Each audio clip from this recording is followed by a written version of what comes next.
4. Evolving out of necessity. Tonight, News 2 takes a look at safety at our local airport, nearly 2 decades in the wake of the 9/11 terror attacks. What they learned since then and is still being applied today. Welcome back to News 2 at 4. I'm Erica Francis. And I'm Alex Dennis. Well, one of the agencies born out of the tragedy of 9/11 was the Transportation Security Administration. The agency continues to evolve. In fact, TSA at Nashville International Airport is in the process of rolling out new equipment in an effort to keep travelers safe.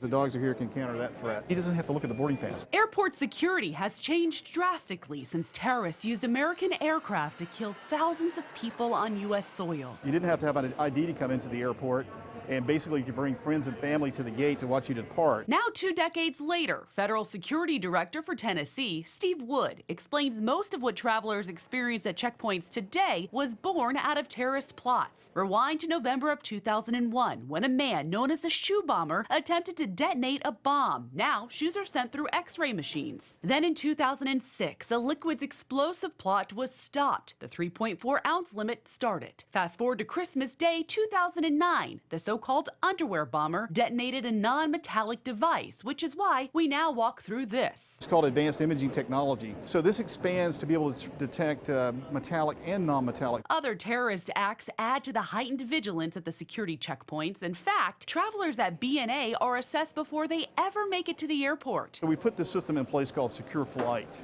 and we require the airlines to take the reservation information and do a matching process. If they're considered a potential threat based on previous criminal activity, among other factors, they're added to a watch list. That's connecting back to Secure Flight. If someone were flagged, Yeah. what would pop up on this He would screen? see the notification that that person's on the watch list, and he would call a supervisor for the additional screening. K-9 units are frequently deployed on busy travel days as another layer of protection, identifying travelers who require additional screening. A new X-ray system helps agents examine bags, not as two-dimensional, but rather 3D. The operator can actually rotate the bag, look inside of it without having to necessarily call a bag check.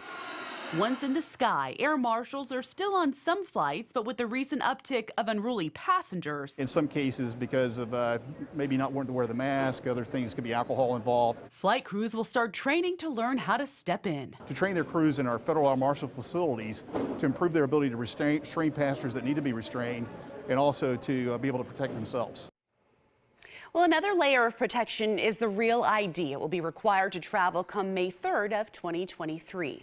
And according to an ABC News and Washington Post poll, just 49% of Americans think that the United States is safer from terrorism now than it was before September 11th. That's down 64% from a decade before.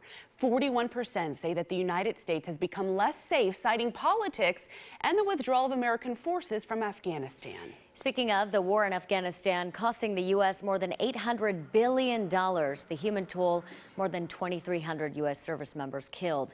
In Iraq, more than $750 billion spent and nearly 4,500 American military casualties. Tonight, News 2 continues to honor lives lost on September 11th.